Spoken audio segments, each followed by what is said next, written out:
Happy Thanksgiving all. Let's get ready to play some football. Hello and welcome to Somerville Football on Somerville Ed TV. I'm Todd Harmon alongside Eddy Maldonado, and today the tradition resumes for the 130th time in history on Thanksgiving Day today. Cambridge Wrens in Latin versus your Somerville Highlanders. The battle for the picket fence, Eddy. It's finally here. Both teams. Bad season so far. Just got to be honest about it. 0-10 for the Highlanders, 1-9 for the Falcons. Somebody's going to come out of this rivalry game happy, though, today. Yeah, definitely not where either team wants to be, Todd, but records aside, it's Thanksgiving Day, rivalry. It's finally here. For all they care, both of them are 0-0, right? This is just the only game that matters on the season. Thanksgiving Day, the big rivalry here. So I'm sure we're going to see a competitive match. We're going to see a great game here, and we're about to have kickoff. Absolutely. We are about to have kickoff. The Highlanders did win the toss. They selected receiving the ball, looking to set the tone offensively here against the Falcons. Of course, like I mentioned, the 130th edition of the Battle for the Picket Fence. The Highlanders with the edge, 71 wins, 40 losses, and 18 ties. The 130th version is about to kick off. Short kick. Taking on a bounce. That's Ginsley Lewis there on the return, switching up numbers on us. I believe he's wearing number 1 now? Or no, he's still wearing 4? Still wearing 4, all right. There we go. The program says 1, but in our hearts, number 1. Number 1 in our hearts, but number 4 in the field. Absolutely, number 4 in the program. Ginsley Lewis, of course, a tremendous season, an electrifying playmaker when they're able to get him out into space. We've definitely seen that. A block punt return against Malden for a touchdown. We've also seen it on pass receptions as well. Yeah, I definitely marked down Ginsley Lewis as one of the positives on the season for the Highlanders. So expect to see him get the ball a lot today. Highlanders coming out.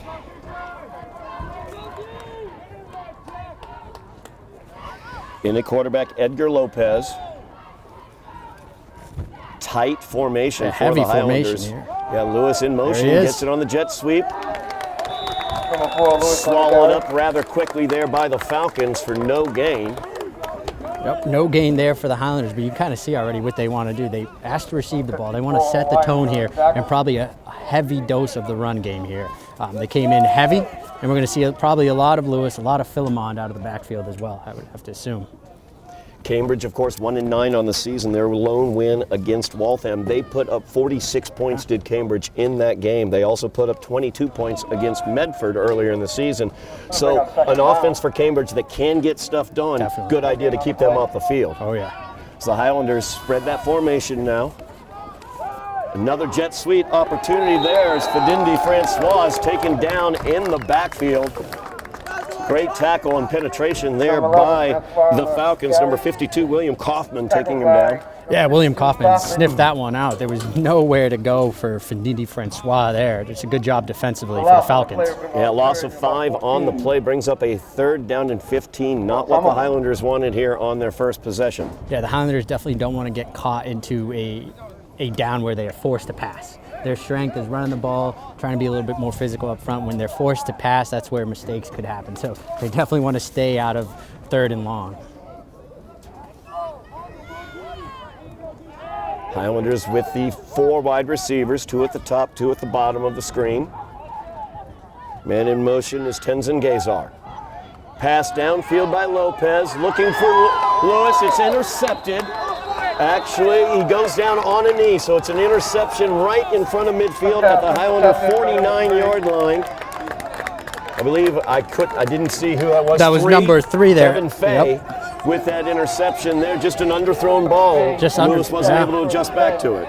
Yeah, like I mentioned earlier, you don't want to be caught in those passing downs. They were forced to pass there, and just an underthrown ball and a nice catch there by Evan Fay. Almost a punt there on 3rd down in a way as he caught it at midfield. Absolutely. The ball is marked at midfield. Evan Fay coming from the safety position there, keeping his eyes on the quarterback Lopez and going to the ball, getting that interception.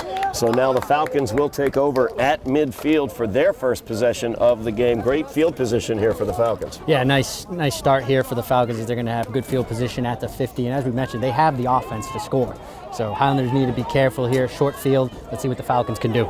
Benjamin Berinsky in at quarterback. You're going to start off at empty. Quarterback for them. Yep, starting out empty.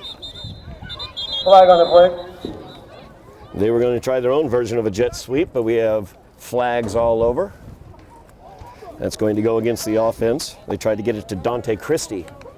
Penalty assessed against Cambridge. Remain first down, 1st and 15. So that's going to back them up 5 yards. 1st down and 15 now. So they're backed up to their own 45-yard line. Yeah, if you're the Highlander defense, it's something you like to see, penalties. And we've been in a lot of games, Todd, where we've seen self-inflicted wounds by the opposing team. And right there's one of them 5 yards back to start. So Berinsky now calling out the signals. 1st and 15. Once again, Christie in motion. They're going to pass it back to him. 4 Highlanders around him, and they tackle him for a loss. A drop of 3 yards on that one. Yeah, great job by the Highlander defense. There was a host of tacklers, including Philemon, I believe, and Alvin Benavides. Now, Benavides has been very effective on the defensive side for the Highlanders in these latter games, calling his name quite a bit. So 2nd down now. 2nd and 17 for the Falcons. So they go empty set once again. Berinsky's the only one in the backfield. 2 receivers to the bottom of the screen, 3 at the top.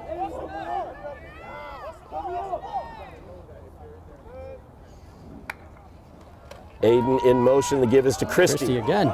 As he's got room, found a seam. He's cutting it back to the outside, and he's finally pushed out of bounds after the 1st down across the 35 to the 33-yard line. First down. Yeah, great job there by Christie, able to find some daylight and pick up the 1st down on a long 2nd down there. 38-yard line. Interesting formations that they're using. They use that empty set, so the rushers are coming thinking they're trying for a pass rush, the defensive front, and then just run that little trap right underneath. I think it helps the runners see the whole field too when they're spread out like that. You get the defense spread out and opens up the lanes for you offensively.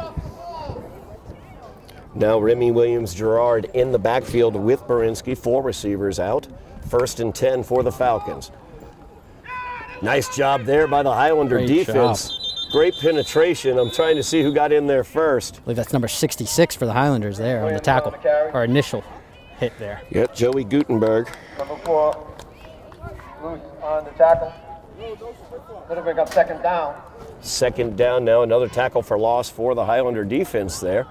So 2nd down and 11 for the Falcons. Of course, just converted a big 2nd and long on the legs of Christie. Williams-Gerard once again in the backfield along with Berinsky, I should say. 2 receivers at the top, 2 at the bottom. Christie is the bottom receiver here, number 22. Instead, they go to the top of the screen.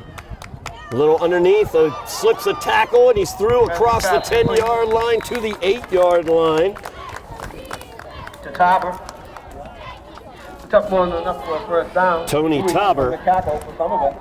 with the reception and the 1st down for the Falcons as they've got that into the red zone inside the 10-yard line. 1st and goal from the Highlanders 7. Yeah, once again, the Highlanders sort of had them where they wanted, a 2nd and long, but Falcons able to break through and get a big play on 2nd down, and now 1st and goal. He was able to slip that tackle right on the edge, and was nothing else, nobody else was around to stop him before he was able to get across the 10.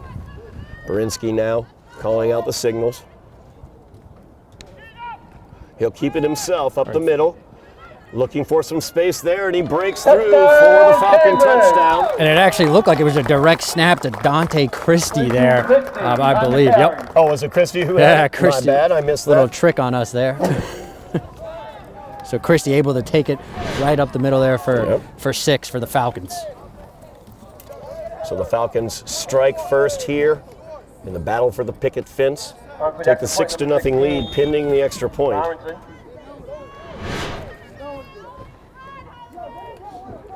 Snap is good, hold is good, kick is up, and it is good. There's a flag on the play. There is a flag down. Could have offsides here on the Highlanders, let's see. Ezra Barneson, kicker for the Falcons. Little discussion here on maybe who jumped first. Was it the Highlanders or was it the Falcons?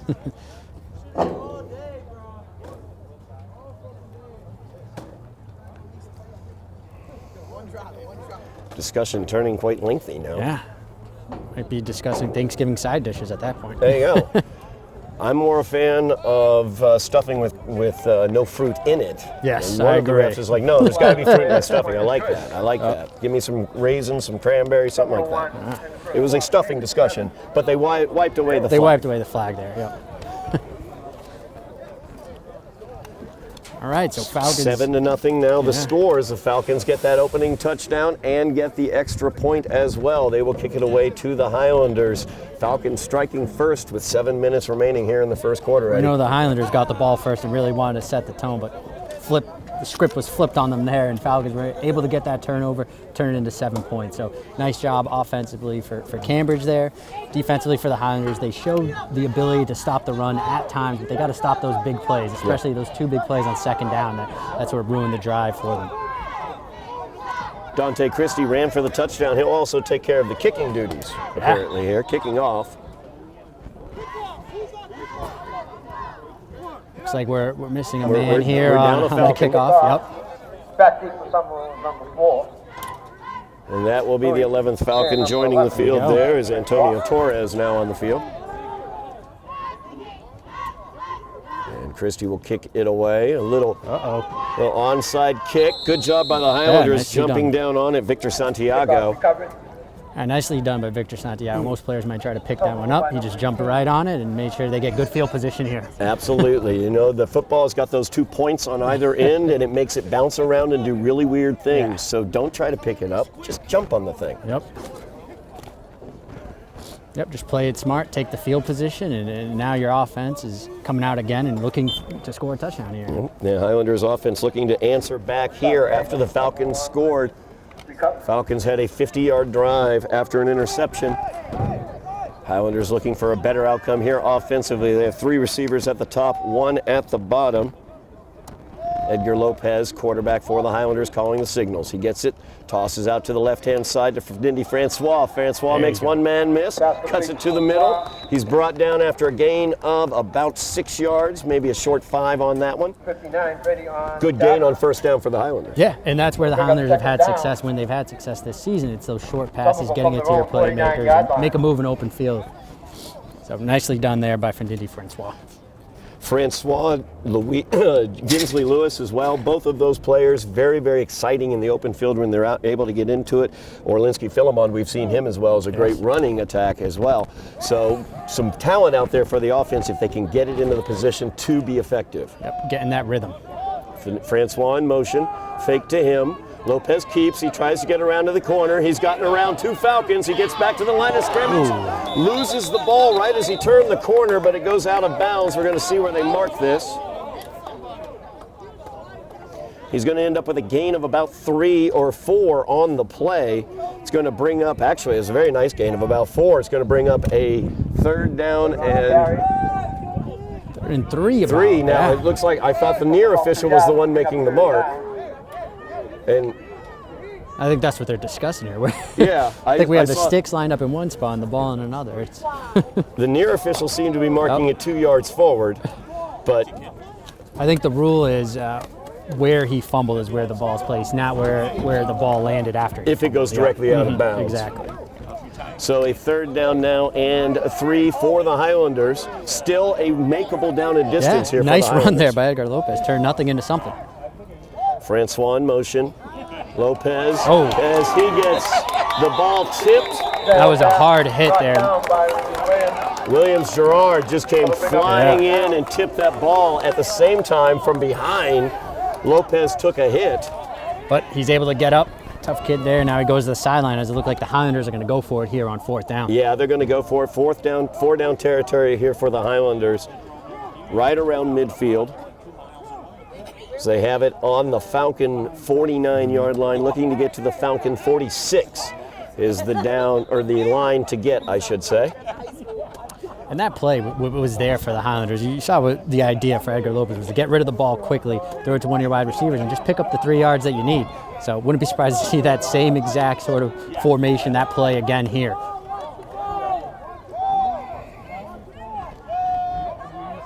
Francois in motion.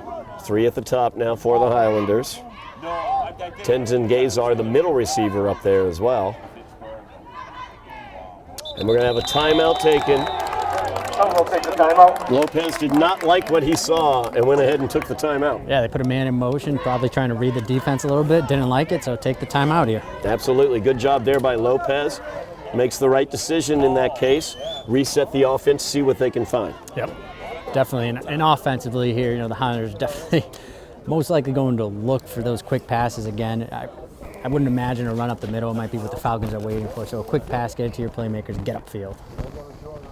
Highlanders have had success with the little 5-yard slants that throughout the season. Also those little quick passes to the out that we saw earlier in this possession.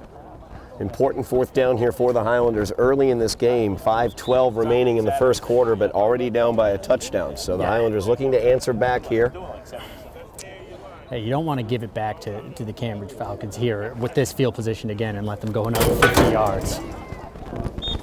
Cambridge, of course, had field position, a short field, their first possession after an interception. They look to secure another short field here with a defensive stop, and now it looks like they're going to punt. As Lopez backs away more into a punting position, and he does exactly that. A nice kick as it's fielded at the 35-yard line. And nice coverage there. Yeah, Francois and Lewis right there taking him down. It's a little change of heart there after the timeout, decide to punt. Play the field position game. Let's see if it works out for the Highlanders. We'll give the Falcons a longer field to deal with, adding, a good 20, 25 yards to the field that the Falcons have to deal with, and also the field the Highlanders have to defend. So. And anything can happen here. If the Highlander defense is able to dig in and force a turnover, it's definitely a plus. And then the punt works out for them. Just surprised not to see them go for it.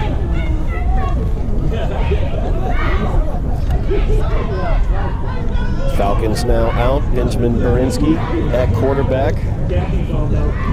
Williams Gerard in the backfield with him. Fakes it to Gerard, he'll keep it himself. Lots of room, and that's Christie once again. I keep thinking it's Berinsky, 12. It's Berinsky, the 22 is Christie. When he's running like that, you got to assume it's Christie there. Yes. Yeah, I see Christie running like that. Berinsky does not have that burst of speed that Berinsky used to get across midfield, get the first down, and place the Falcons back into Highlander territory. I think the Falcons found something that works for them, and that's just giving the ball to Christie. We've seen it a couple of times now, and we're seeing it again on this drive right from the first play. Christie just right up the middle, dashing this Highlander defense. Yep, Christie back in the backfield again. Berinsky, the near receiver, on the bottom of the screen.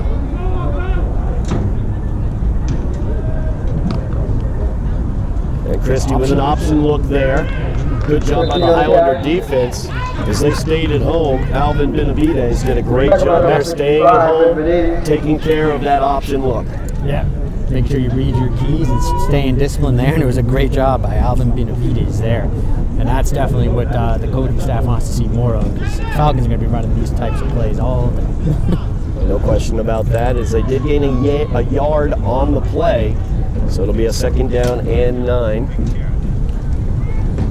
And like you said, you have to keep disciplined if you're facing an option attack. The Falcons aren't going to stop running that play because they're going to keep thinking they're going to break one sooner or later, so stay disciplined defensively. 3 receivers at the top. Christie taking the snap in the backfield. We have not seen him throw the ball.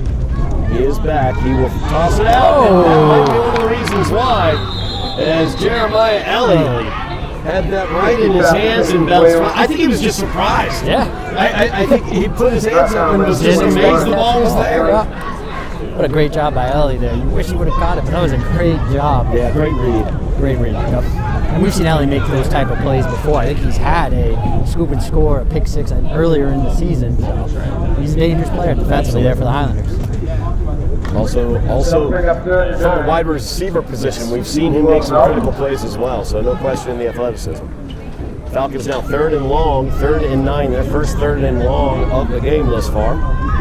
Berinsky back into the quarterback position. Bunch set. Berinsky calls out a possible blitz. That blitz is coming in after him. Pass is short, it's up, it is intercepted. Tenzin Gazar. Gazar looking to return now after the tip ball interception. And he is taken down at the 36-yard line. We'll see where they end up marking it. He may get some forward progress, but a great job there by the Highlander defense reacting. Yeah, it was a group effort there for the Highlander secondary. We saw it looked like he threw into double coverage there, and it was tipped and picked off by Tenzin Gazer. So great job defensively for the Highlanders, getting the ball back for their offense. Old school tip drill. Yeah, that's why you practice. That's exactly right. So first down and 10 for the Highlanders as they get their interception. 3:24 remaining in the game. Highlanders trailing by 7, but looking to tie it up with this drive.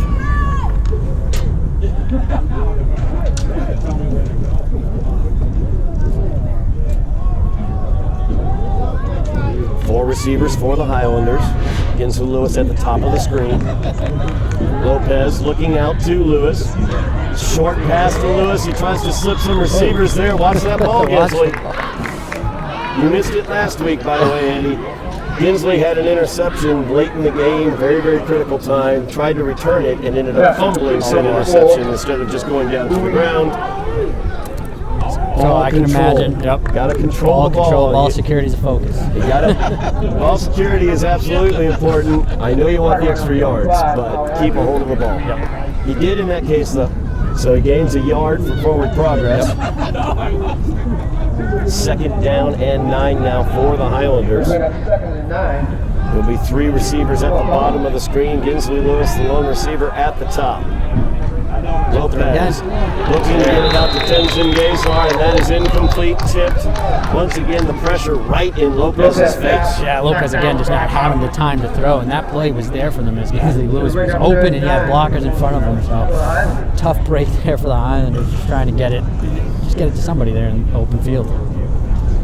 That's the difficulty for the Highlanders. That offensive line does a nice job run blocking when they're attacking, but that pass blocking is such a different animal. You've got to get a little step back and try to get that right angle, the correct angle, and a lot of good speed coming from these defensive linemen. The Highlanders looking just a little bit slow there on the offensive line when forced to pass block.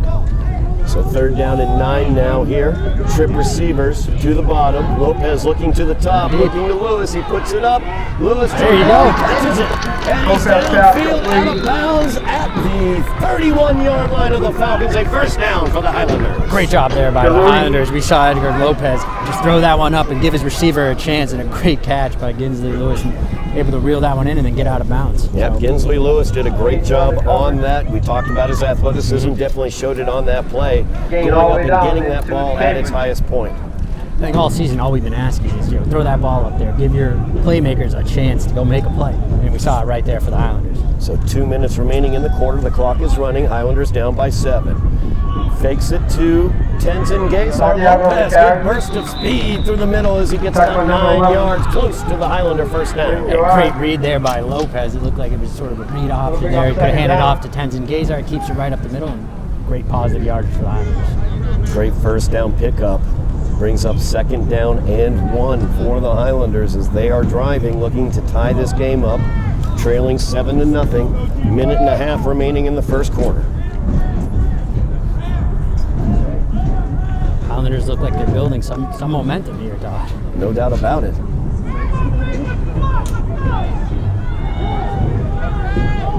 Jeremy Ellie very wide here to the bottom of the screen. Single coverage for him. Let's see if they go for that. Lopez looking to the other side, though. Trying to get it to Lewis. Out of bounds. Brings up a third down and 1 now for the Highlanders. Trying to go for it all right there on a second and short, knowing they've got that third and short coming up. Yeah, I like that play call. Yeah, just get it to your wide receiver again and go for 6 there. Why not? Now you have third and short. Just run the ball right up the middle is where I'd have to match it. So a third and short for the Highlanders. 1:07 left in the first quarter. Looking to even this game up, trailing by 7.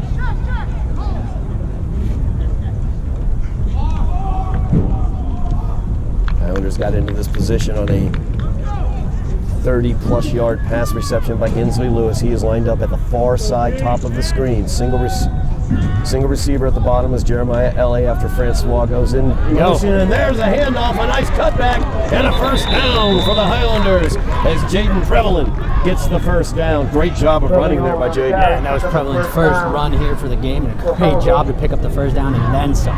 So Highlanders moving the ball. A couple tackles busted right through him. Some arm tackle attempts by the Falcons, and Prevalent was not going down. So the first down now in the red zone, inside the 15 at the 13-yard line for the Highlanders. And interesting, we're seeing more prevalent in today's game. Usually we see a lot more of Philemon. Right now they're giving the ball off to prevalent.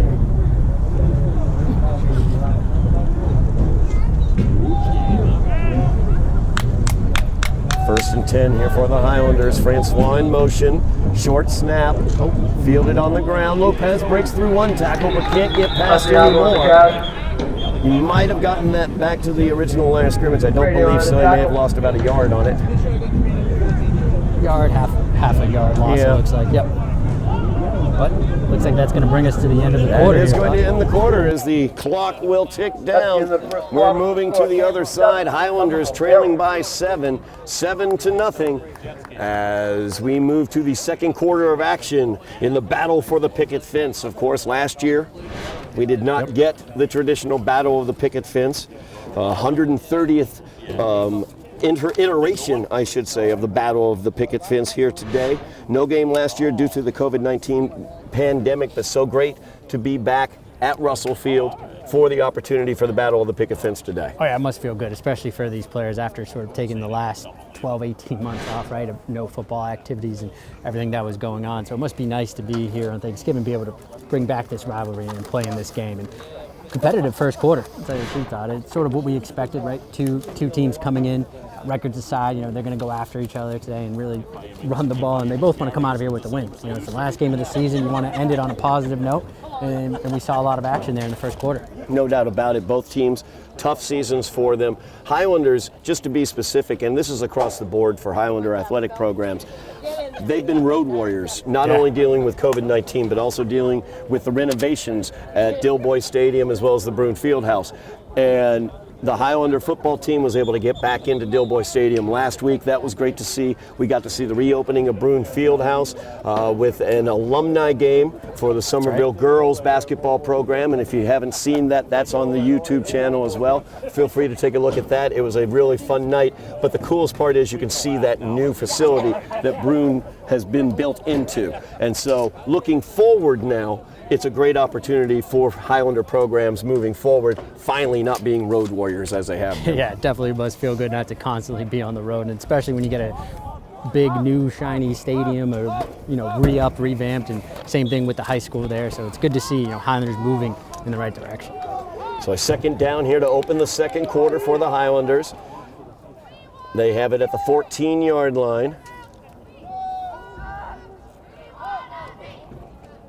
Gazar was in motion. Lopez, he's grabbed in the back and thrown down as William Kaufman gets the penetration and the tackle for a loss there. So it brings up a third down and long here for the Highlanders. Nicely done, nicely done by Kaufman. Just able to break through the Highlander offensive line and make a tackle in the backfield. I think we've seen that on a couple of different occasions now by Kaufman. So definitely a player to watch thus far in this game. Yeah, Lopez is elusive when he's out there with the ball running. So a really good job of Kaufman to corral him and take him to the ground. Third down, looks like a good 3rd and 21. No, it's 15, I'm sorry. I added 5 yards. I was about to say it didn't look too that far. Third and 16. It's third and long, but it's long. It feels like it's long. So a big third down here for the Highlanders, trailing by 7. Lopez back to pass, throws it out. It is incomplete. So he was looking for Fidindi Francois on the out. Actually, I'm sorry, Jeremiah Ellie on the out. First time Ellie's been targeted here in this game. And like we mentioned, Ellie's another one of those playmakers. I think especially when you get him one-on-one on the outside, he's somebody you want to throw the ball to. He's got great size as well. He's somebody who can use his size to an advantage, and he does have a great burst of speed and athleticism. So a fourth down now here for the Highlanders. 4th and 16 for the Highlanders from the Falcons, I should say, 20-yard line.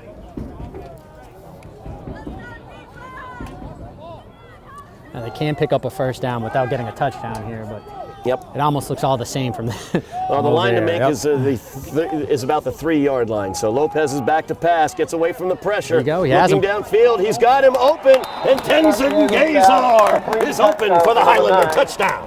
Nicely done there by the Highlander offense on 4th down, backs against the wall. Tenzin Gazer wide open, touchdown for the Highlanders. Excellent play concept for the Highlanders because the initial rush of receivers on that side cleared out the defense. Tenzin Gazer coming in off of his motion underneath, wide open, nobody near him because basically Ginsley Lewis had cleared it and Jeremiah Ellie had cleared it in that situation.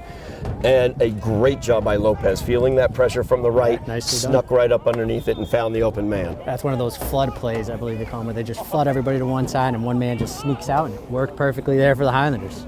Absolutely it did. So the Highlanders trailing by 1. They are going to go for the 2-point conversion, looking for the lead here. 7-6 is the score. Highlanders coming off the touchdown, looking for the 2 points. Lopez has Lewis in motion. The give is to Lewis. He's around the side, reaching for the end zone, and he does not make it. Point is no Looked good. like he was almost there, and I think it was number 3 for the Falcons. Evan Fay from his safety position came in with a great angle and was just able to secure that stop and get the knee to the ground right before the goal line. Yeah, oh, so close for Ginsley Lewis there, and it looked like if he just kept running a little bit more outside, he was about to have that, but a nice job by the Falcons to get the stop there. So a 1-point lead here for Cambridge, 7-6.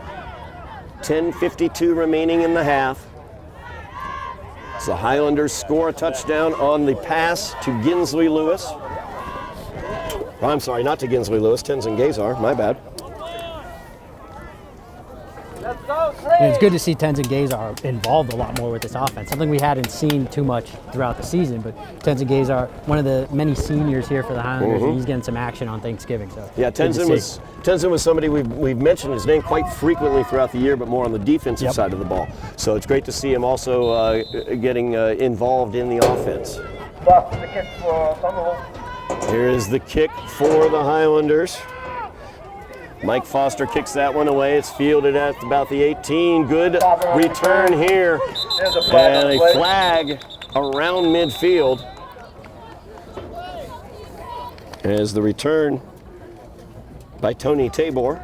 A good return there, but it looks like we're going to have holding on the Falcons.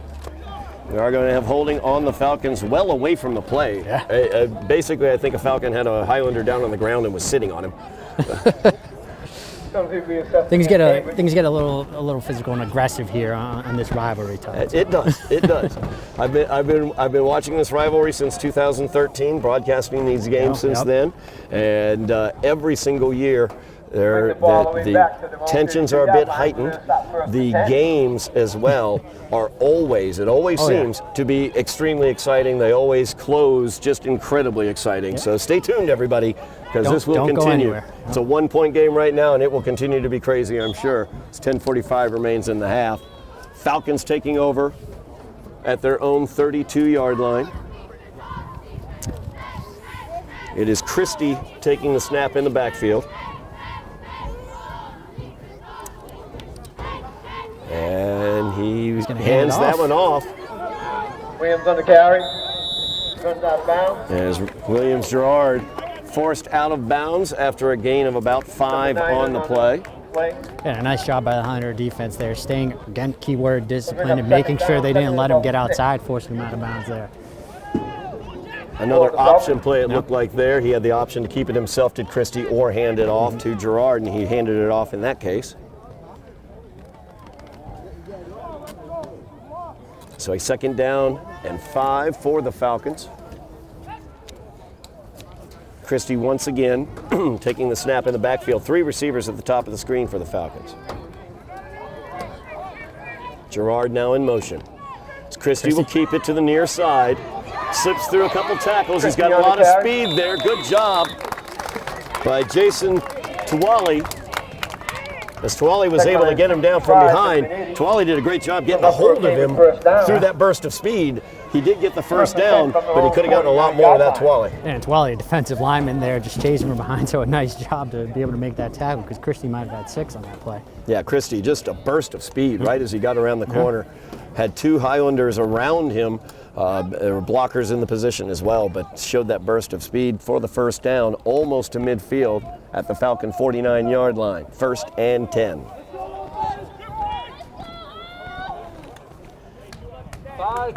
Christie once again taking the snap. Three receivers at the top. And Christie pitches out on the option. Williams on the carry.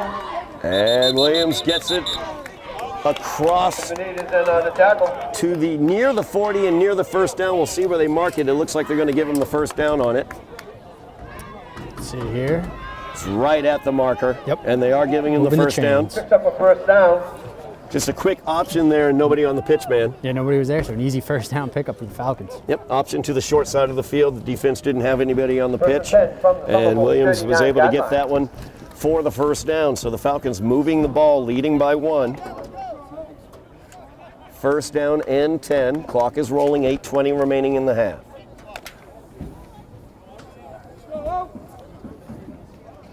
Tight formation here by the Falcons. And Barinsky now in at quarterback for the Absolutely. Falcons. Barinsky now taking the snap. Could mean a pass. Barinsky back to pass. Blitz is coming in. Pressure. He runs it up the middle to respond to that blitz. A flag is on the play in the position of holding. Yep, right in the area of holding there, so I think that's what we're going to get and move the Falcons back 5 yards. When I was a young man, a very young man, watching football games with my father, I never could understand how he would always know. How did you know there was holding on that play? I couldn't see it. It's because it was the guy who threw the flag and where the flag was. Oh, yeah, absolutely. Anytime it's thrown in that area, the offensive line starts looking around saying, who was it? Nobody wants to be that guy.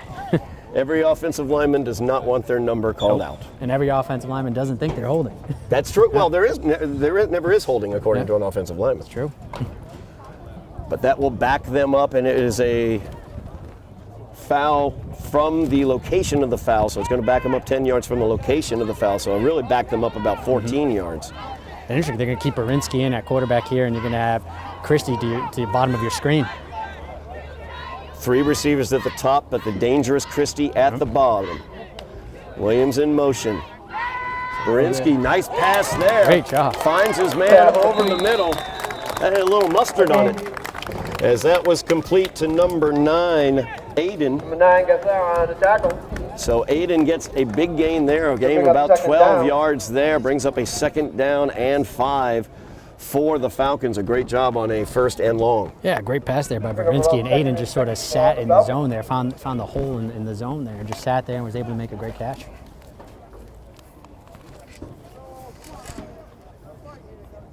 Just under 7 minutes remaining in the half. Falcons driving, looking to build upon their 1-point lead. Barinsky still in, taking the snap.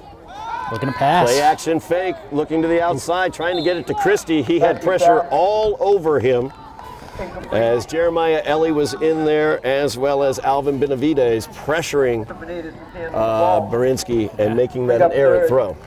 Great game so far for Benavides, I have to say. He's been all over the field defensively for the Highlanders, able to get pressure that time on Barinsky. So nicely done by the Highlander defenses. They're going to look to get a stop here on third and looks like about 7? 6. We can do 3rd and 6. Big third down here for the Highlanders, looking to get the ball back before half, possibly take the lead, trailing by 1 against the Falcons. They need to stop them here. Yep. The Falcons going to Dante Christie here now in at quarterback for them. And he will keep it up the middle, and he's taken Great down job. from Christie behind. on the carry. Great job there by Orlinski Philemon as he came around from behind and was able to take him down short of the first down. We'll see whether the Falcons believe this is 4-down territory. I would think it is. Yeah, no hesitation here. The Falcons are definitely going to go for it on 4th down. You don't want That'll to bring give, up 4th. you don't want to give the Highlanders the ball back with a chance to take the lead. They want to be the ones to continue to put the pressure. So 4th down and 2 for the Falcons, leading by a point. 6:10 remaining in the half as they look to continue this drive. Very tight formation. Going to try to get them off sides, most likely. We have a timeout taken by the Highlanders. I think it was a smart timeout there by Coach Fenton. He didn't want his defense to do anything silly. They didn't want anybody to jump off sides or anything like that. So good use of the timeout there. And let's see if the Falcons have a change of heart and punt now. Absolutely. The Highlanders had a situation like that as well. They lined up for a 4th down attempt in the first quarter. saw the formation that the Falcons brought and thought better of it. So we'll see what the Falcons do in this situation. You're exactly right. I think they came out in that bunch formation. We're thinking predominantly, or that tight formation, and we're thinking predominantly, let's just call the signals and see if we can get somebody to jump. Yeah. And again, this Highlander defense here, they could be a little jumpy. We've seen a couple penalties called before, so good use of the timeout here. Settle them down. Yep. Make sure everybody is on the same page. Make sure all 11 guys know what the plan is.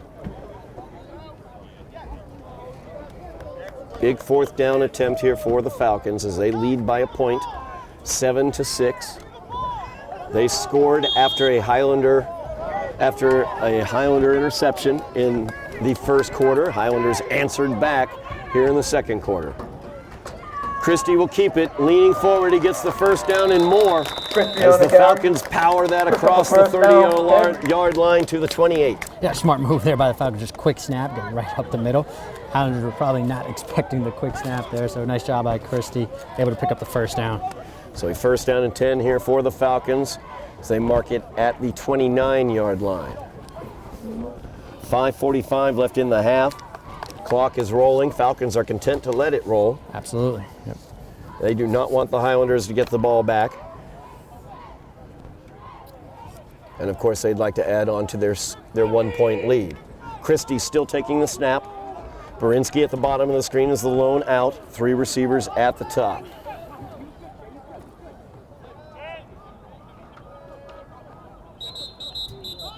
And Okay, we take the timeout. we're going to take a timeout for the Falcons. And you mentioned, Todd, important drive here and a very important possession. The Falcons want to take the lead. The Highlanders want to be able to stop and get the ball back before the half. It's important to note the Falcons will receive the ball to begin the third quarter. That's an excellent point. So the Falcons trying what I like to call the old Madden twofer of get the last minute touchdown and then get the kickoff for another drive. So, and a good idea for the Falcons here, and you can definitely see how important this drive is and this situation is in the game because the timeout taken by the Highlanders previously and now the timeout taken by the Falcons. Very important that everybody on the field be on the same page. Absolutely. Both from the offensive side and the defensive side as well. You want to stay disciplined and be on the same page and make sure you get this stop here if you're Somerville. Of course, the Falcons showing many weapons that we've seen. But the most dangerous of those weapons is number 22, who's going to be taking the snap, Dante Christie. Christie more of a weapon with the legs, but we have seen him throw it. Not to great effect, though. He gets the snap, fakes the handoff, running it to the near side, and there's Philemon again. As Philemon does a nice job coming up from his linebacking position to take down Christie. Going to bring up second down. Gain of about a yard on the play, so second down and 9. Second and 9, and good job again by Philemon. I think it's the second time on the drive here that we've seen him chase Christie and be able to bring him down. And Christie staying in bounds, so the clock's going to keep running here. Clock does run, 4:45 remaining in the half. Falcons content to let it run. Falcons have the 1-point lead. Worst case scenario for them, they hope, worst case scenario would be they keep the ball to the quarter and they don't score, but they of course do want to score. Best case for the Highlanders, of course, would force a turnover or get the ball back due to a turnover on downs. Plenty of time for that to occur with 4:20 remaining in the half.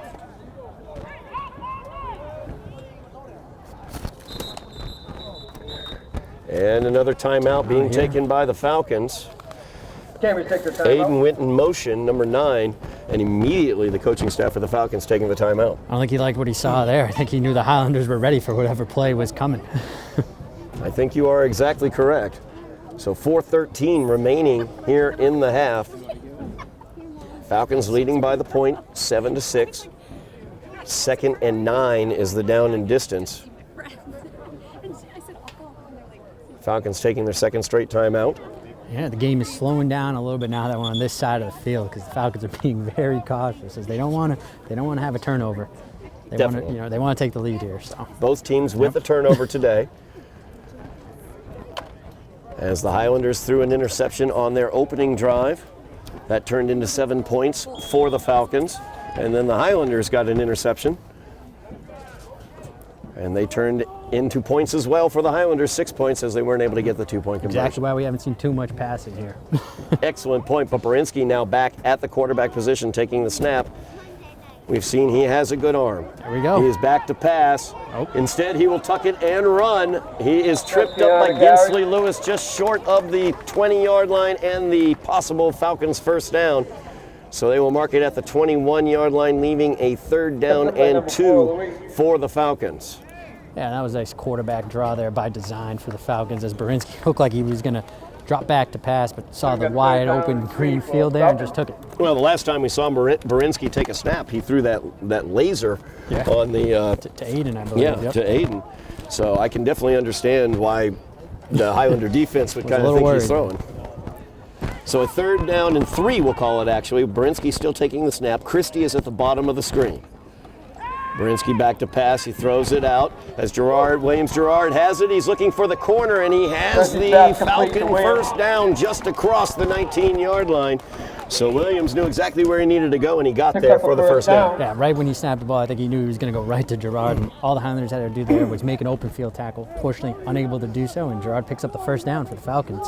Clock continues to roll. 3 minutes remaining in the half. 1st down and 10 now for the Falcons, as they have it at the Highlander 17-yard line. 10 Falcons.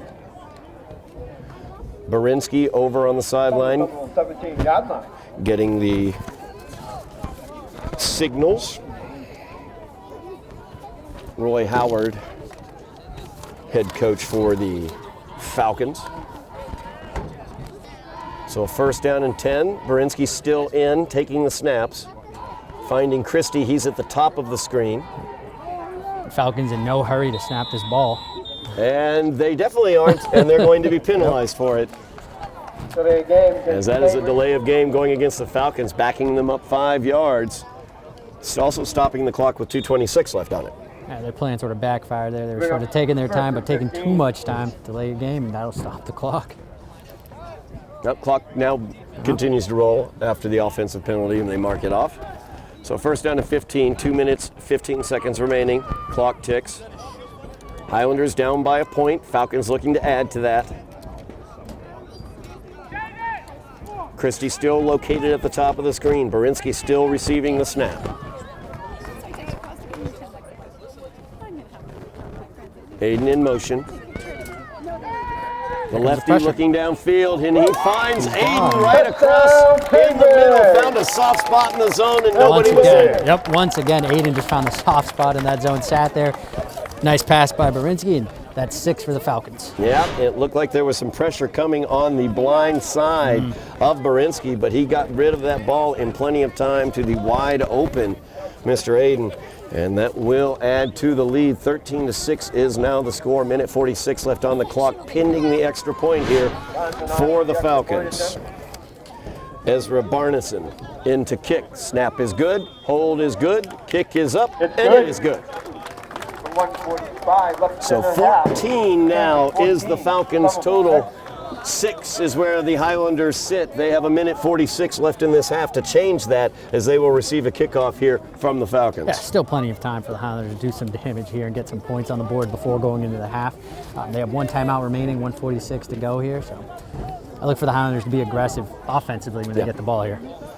That was basically my question on that. I don't whether Coach Fenton would want to go ahead and press his luck in terms of trying to go downfield, absolutely, even after an interception earlier in the game, or just kind of fold the tent right now, go in and game plan for the second half. I would like to attack. I agree. I would assume with a game like this, it's Thanksgiving Day, Todd. I'd go out there, be aggressive, and try to put some points on the scoreboard. Gotcha. And you know what helps? A good kick return here. And you got 2 playmakers returning here. Francois and Ginsley Lewis. Yes, Ginsley Lewis, number 4, far side of the field near the hash. Near side of the field on the hash, Fidendi Francois. Of course, the Falcons, aware of that danger, have kicked short as well as an onside attempt on their 2 kickoffs so far. Definitely has to do with the way they're placing the ball. He's no place kicker, no hold there. He's just kicking it right off the ground. Yeah. And that is a worm burner right there. There you go. And Francois, as the Falcons hoped, first bobbled it, but then wisely jumped upon it. So no return to speak of on the kickoff. 1:44 remains in the half. The Highlanders will have it at their own 31-yard line as they attempt to overcome this 8-point lead for the Falcons. Falcons leading 14-6. From the roll 31-yard line. Now, most of these drives, we've seen Eddy lined up almost on an island by himself. Yeah. If I do recall correctly, he's one-on-one. I would love to see the Highlanders go attack that right now. The safeties have been cheating over to Ginsley Lewis's side of the field. Jeremiah Ellie is always on the other side of the field, and he tends to be in single coverage. You are exactly correct about that. Ellie, as you can see, number 21 moving to the top of the screen. No safety anywhere near him. Only a single safety back, actually, right now. Gazar in motion. And the give is to Gazar as he bobbles the ball, and that allows 4 Falcons to overwhelm him, but fortunately he held on to the ball. Yeah, that could have been a lot worse for the Highlanders there. Tenzin Gaze are able to hold on to the ball, but nicely done by the Falcon defense. Just a host of tacklers on that play. Absolutely. Loss of 4 for the Highlanders. Brings up 2nd down and 14. Minute 15 remaining in the half. The Highlanders not using their lone timeout. Clock is rolling. Yeah, that first down play sort of changes things for the Highlanders now. Lopez looking to pass, looking over to Ellie's side of the field, but that is going to Fadindi Francois, the short receiver on the out. He gets out of bounds across the 30 to the 31, the original line of scrimmage. Gets back that loss of 4 on first down, bringing up a 3rd down and 10. Clock is stopped with 56.7 seconds.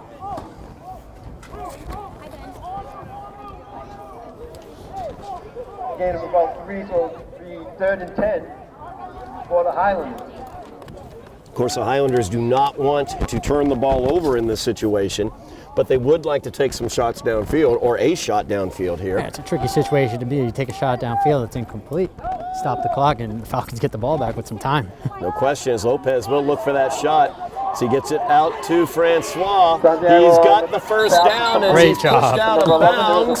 See where they end up marking this one. Uh-oh, we're going to have a flag once again in the area of holding. Yep. I was so excited about watching the play develop in front of us. Did not see the laundry on the field, and that is a holding against the Highlanders, and we're going to back it up. And that might change the calculus as well for the Highlanders. Absolutely. I would imagine a run is coming here. We'll bring up 3rd and 20 for the Highlanders. 3rd down and 20 now for the Highlanders. After it appeared they had converted a 3rd and 10. Clock will roll. Now they're stopping it. The whistle is blown. Ref's trying to get control of the game clock. Yeah. He's going to have him put 46 seconds back on the clock. I can hear him saying, I don't know whether the person running the clock can hear that. Currently, they have 41.2 seconds left on the clock.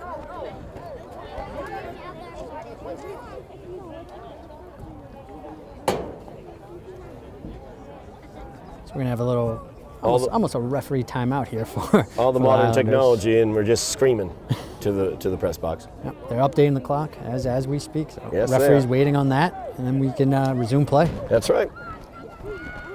Trying to get the correct time on the clock. After the holding penalty against the Highlanders, the clock had rolled, and I don't think it was supposed to. And on that previous play, that was a great job by it was Ginsley Lewis that was able to get outside there and what looked like apparently pick up the first down. And it's a frustrating play because it's one of those holding calls that we mentioned earlier is away from the play. Yeah. And you never like to see that. It's nothing to do with the play. It's away from it. It's a bit of a frustrating call there for the Highlanders. No question about that. They have 48 seconds back up on the clock now, and that's where they're going to go with it. So now Highlanders in a 3rd and 20, trailing by 8, 14-6. 48 seconds remaining in the half. Don't want to turn it back over to the Falcons, so we'll see what they've decided to do in this situation. Empty backfield. Nope. He is joined back there by Prevalent. And planned run by Lopez up the middle. Hold that ball. As he spins away from a couple tacklers, pushes his way forward near the 30, and that's where they're going to mark him down after a gain of about 7. Timeouts taken by the Falcons. 37.3 seconds remaining on the clock. 4th down and long, 4th down and about 16 for the Highlanders. So they're going to have to kick this one away, and the Falcons are going to be left with just a little bit of time on the clock. Yeah, the only positive thing for the Highlanders here was the Falcons, I believe, have no more timeouts remaining. That is correct. Just 37.3 seconds left on the clock. We'll see what they have left after the punt. But you would imagine the Highlanders are definitely going to punt here, right, Todd? I would think. I would think. And I would assume the Falcons would line up in punt safe and not attempt to block, Get a return. Yep. No. thus allowing a possible fake to work. Stay away from any penalties or mistakes for the Falcons. That's always the goal. Yep.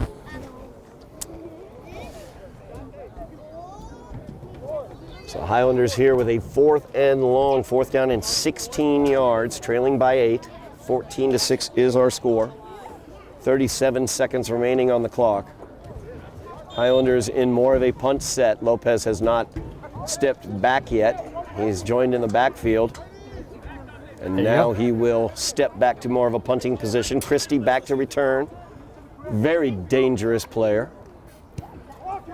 Good punt by Lopez. Yeah, great punt Christie there by will Lopez. field it at the 42, take a few steps back, and he is tackled at the 41.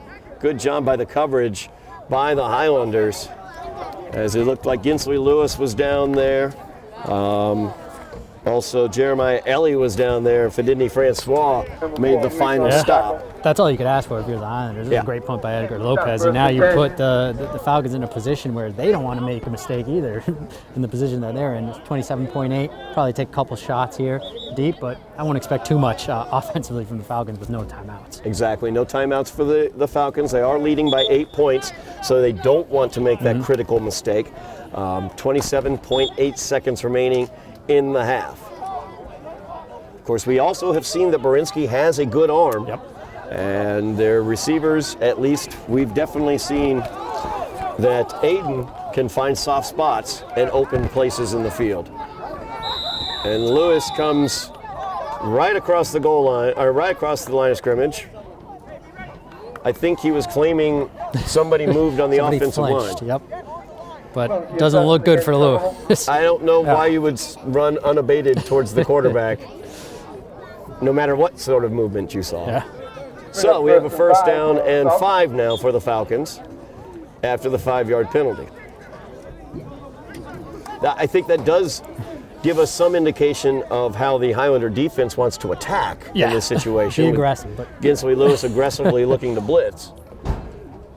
Falcons have 3 receivers at the bottom. Christie is at the top. He's 22. Borinsky looking downfield. He'll throw it to the middle. There's Aiden wide open again over the middle with less than 30 seconds left in the half. He makes the completion at the 11. They try to get it down there. 13 ticks remaining as they try to set it and spike the ball. And they will do that successfully with just under 7 seconds remaining in the half. How do you have that kind of defensive breakdown? I'm sorry, I've been nice all season. I got to ask this question. How does that happen? It's a mental lapse in judgment there for the Highlanders secondary. You know what the Falcons are going to do. They're trying to throw the ball deep, and you know they've had success when throwing, finding that hole in the middle. And there it is again. Aiden. They've thrown 2 touchdowns to that same exact location already in this game, a critical rivalry game, and you let that play happen. That cannot happen. I've been nice all season. I'm tired of it. I'm sorry. This team is really, really not playing well. The effort is not there. Yeah. Period. It's clear. You can see it. It's clear. Yep. And I will call it out now. I've tried not to all year. It's gotten worse throughout the season. All right. 1st down or 2nd down now for the Falcons, leading by 8. They can get a 1st down without a touchdown. We're going to have a flag here. Interesting. It's going to go against the Falcons.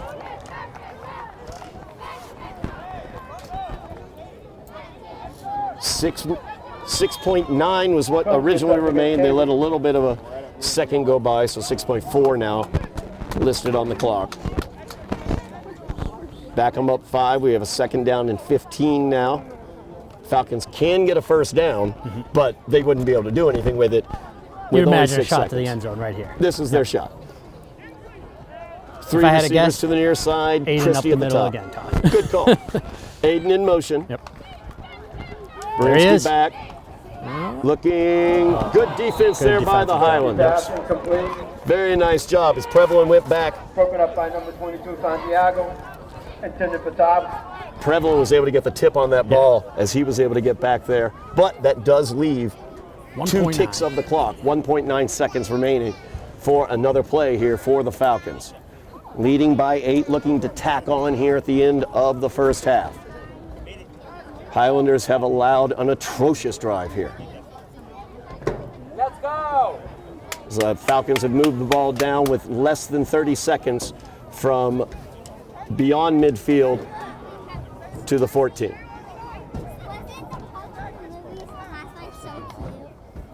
Berinsky back to pass, looking to the left. Passes into the end zone. It is up. It is tipped around. It is almost caught, but hits the ground. 3 Highlanders in the vicinity. The Falcon almost came away with it. Tipped around by both Falcons and Highlanders. As I think that was number 30. Cambridge 14. No, I misread the number, 32 possibly. I couldn't get the name. Who did not quite come away with it. And we have a Highlander down on the field as well.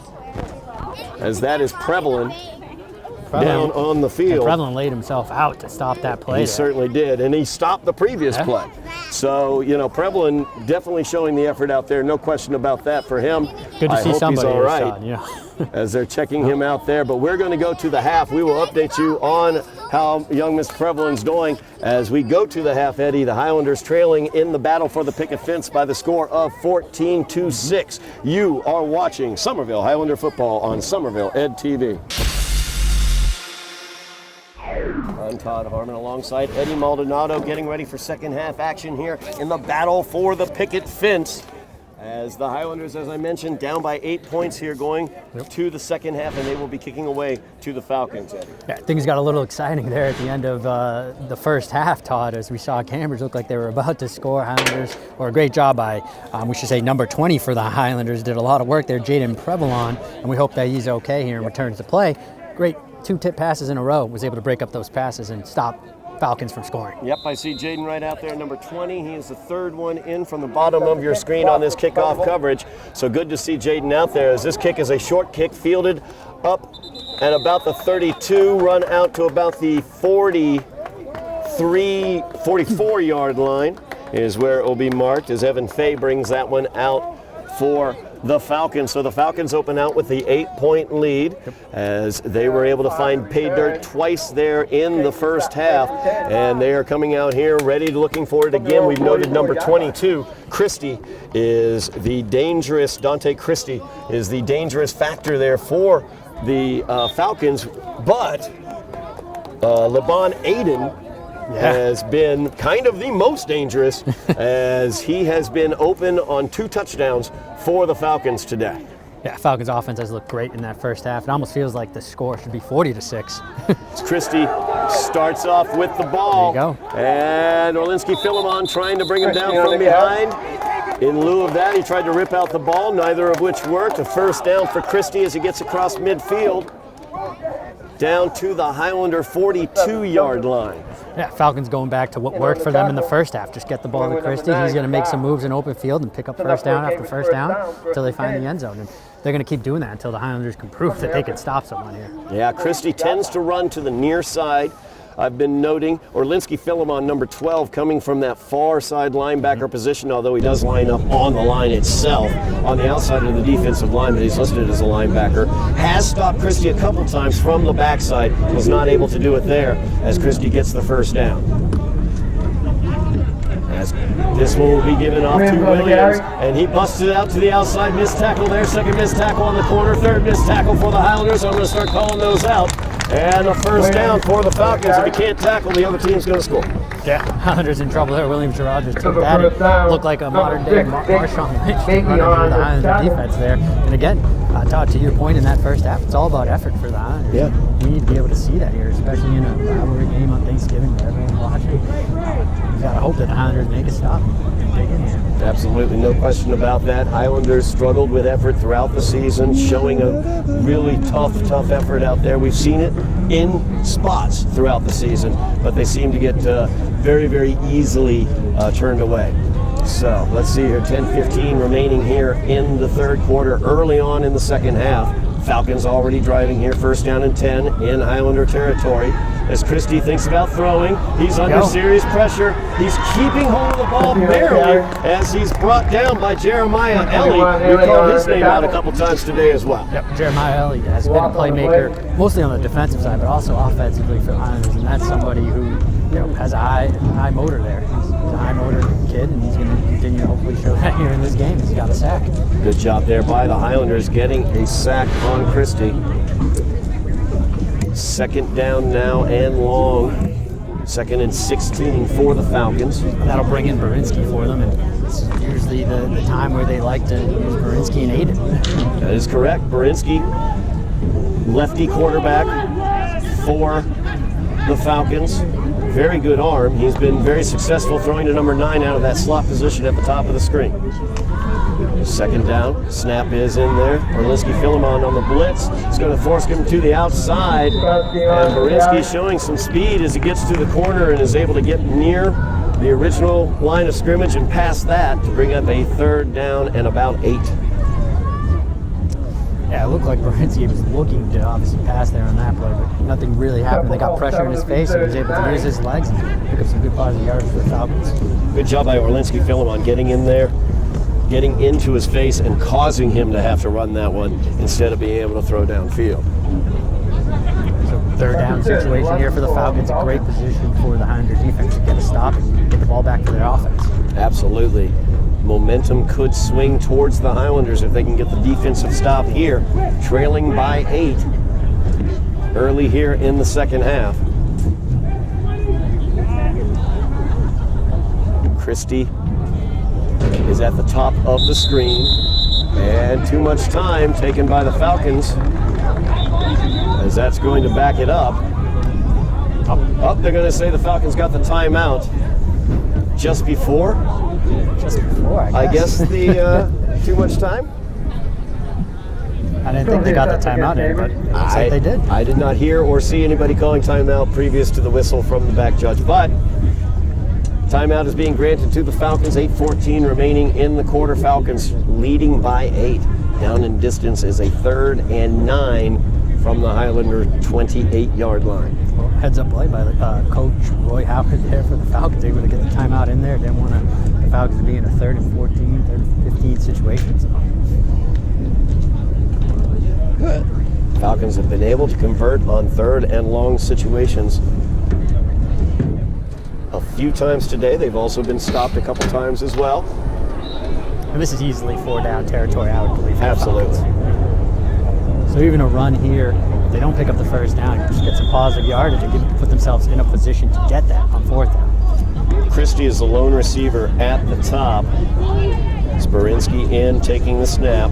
Aiden is the inside slot at the bottom of the screen. And he's looking over towards Aiden. Looks like that was covered. He tries to tuck it and run. Good job by the Highlanders. So they had coverage downfield. Philemon able to tackle him as he came across the line of scrimmage after he had nobody open downfield. So the Highlanders adjusting to what they saw earlier, and those patterns were not open in that situation for Berinsky bringing up a 4th down. Yeah, once again, it was Philemon making a play defensively for the Highlanders, able to just close the gap on Berinsky and get him before he could pick up the first down. Berinsky picks up about 2 yards on the play, so brings up a 4th down and 7. Line to get for the Falcons is the 20. They lead by 8. They're going to leave Berinsky at quarterback. Yep, Berinsky's still in at quarterback. Christie at the top of the screen. Looks like an extra offensive lineman, tight end, is in. And they get it out to Williams. That's a low pass. Bounces off the ground. Incomplete. Turnover on downs. Will go to the Highlanders. Here you go, Todd. Highlanders now have a chance, right? So if they get the stop on the first drive, good job defensively for the Highlanders. Score still 14-6. Now the offense can come out with a chance to tie this thing. Absolutely. Momentum swing could be occurring. So the Highlanders with a good defensive stand, stopping the Falcons' drive at the Highlander 25-yard line where they will take over, trailing by 8, but an opportunity here to tie this game up. And we'll see what the offensive game plan is coming out. You know, if they're going to attack the outside a little bit more. We mentioned, you know, off camera here that they have a lot of one-on-one coverage, especially with Eddy. We'll see if they go to that or if they continue to do those, you know, short screen, short passes, trying to get it to Luis and Francois. Yep. Lewis down here at the bottom of the screen, number 4, Tenzin Gazar, who has the Highlander touchdown, is the slot at the bottom.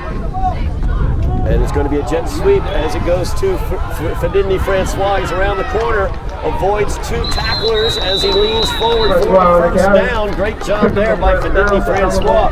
Good job of blocking by the Highlanders as well. He had a nice lane to run through. A good start there for the Highlanders offensively as Francois picks up that first down easily, and now they're moving the chains here. Highlanders get a first down on first down.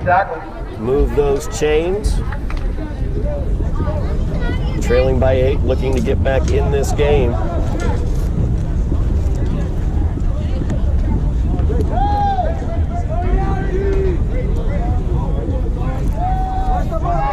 Man in motion is Fedini Francois once again. Motion on the offensive line there, movement. 3 sets against Somerville and Brady. Remain first down. Backing up the Highlanders. It's been a season of 2 steps forward, 1 step back. Right when we see some positive stuff from the Highlanders, they sort of shoot themselves in the foot and make themselves go back. Absolutely, a loss of 5 there on the penalty. So the Highlanders backed up 5 yards, brings up first down and 15. Midway through the 3rd quarter of play. Falcons! Lopez calling out the signals. 4 receivers for the Highlanders. The give is to Prevalent. He bounces it to the outside. Good hole there for him to run through. As he spins down past the 40 at the 42-yard line. Nicely done there by Prevalent, able to find a hole in the defense here, and a great job blocking for the Highlanders as well. Got it out to the 43 is where they're going to mark it. That's where the nose of the football is. So 2nd down now and about 5. So a really nice pickup of 10 there for the Highlanders on first down and long. As Jaden Prevalent, another good run. We've seen Jaden a couple good runs offensively. Defensively, I got to be honest, I think he may have saved a touchdown here at the end of the first half. Definitely saved a touchdown, maybe twice. Yeah. He tipped a ball that looked like it was going to go into the end zone for a touchdown. So he has definitely brought it today. 2nd down snap to Lopez, looking for that slant to Lewis. He gets him at midfield. And Gensley holds on to the ball, and he's brought down. Forward progress will get to the 50-yard line and the Highlander first down. Highlanders finally starting to build some momentum here, as we saw in their lone drive where they ended up scoring. A similar drive here where they have those slants, those nice runs by Prevalent. Got to keep it going, though. Keep it going. Absolutely. Highlanders showing some diversity in their offense.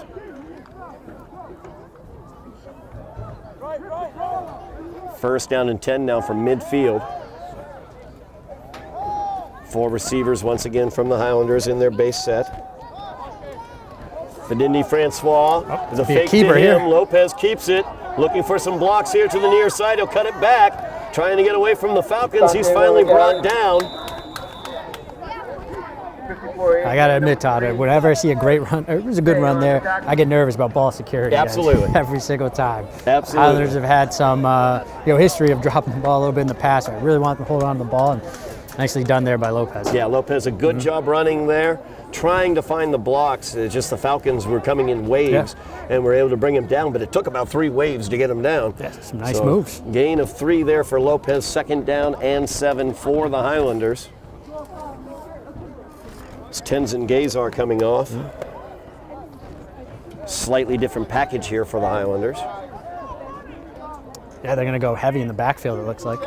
Bringing in Philemon. Yep, Orlinski Philemon in on the offense for the Highlanders, trying to figure out what they've got planned, and they're going to take a timeout. So I wasn't totally sure what that formation was going to be, and I don't know whether they did either. Yeah, I think that was the reason there for the timeout. I think the offensive line looked a little confused there, so take the timeout, get everybody lined up correctly. Yeah, it looked like they had about 4 or 5 guys back in the offensive backfield, and I wasn't totally sure why. Maybe 12 men on the field. It almost looked like there was a lot of big bodies on the field there. Yep. A lot of white jerseys out there. So a timeout taken by the Highlanders. 3:21 remaining in the quarter. Highlanders driving, trailing by 8. So they have it across midfield at the Falcon 47-yard line. Quick move in third quarter here, I would say, Todd. Both teams running the ball a lot. Clock's just going to keep going, and the Highlanders, I think they're okay with that as long as they can capitalize here on this drive. There always comes a time on these Thanksgiving Day games where everybody realizes, wait, the turkey's at home. That's right. Let's get moving. But then inevitably in Somerville, Cambridge games, the last 5 minutes of the game is always crazy. Absolutely. So we'll see if this season holds form. Highlanders with a 2nd and 7 here, 3:21 remaining in the quarter. The give is to Philemon, and he spins away from one, but not anymore, Falcons, as he was swarmed under by the Falcons. Loss of 2 on the play. 3rd down and 9 now for the Highlanders. Absolutely nowhere to go there for Philemon. Interesting, play call. I know they went heavy before, but here they had success with the short passes and using Prevalon, and they go with Philemon there, and they get a loss of 3 or 4. So interesting. I believe Prevalon's had 2 handoffs, and he's gained about 20 some odd yards on those 2 handoffs. But instead changing it up to the big package, and it was for naught. 3rd down and 9 now here for the Highlanders.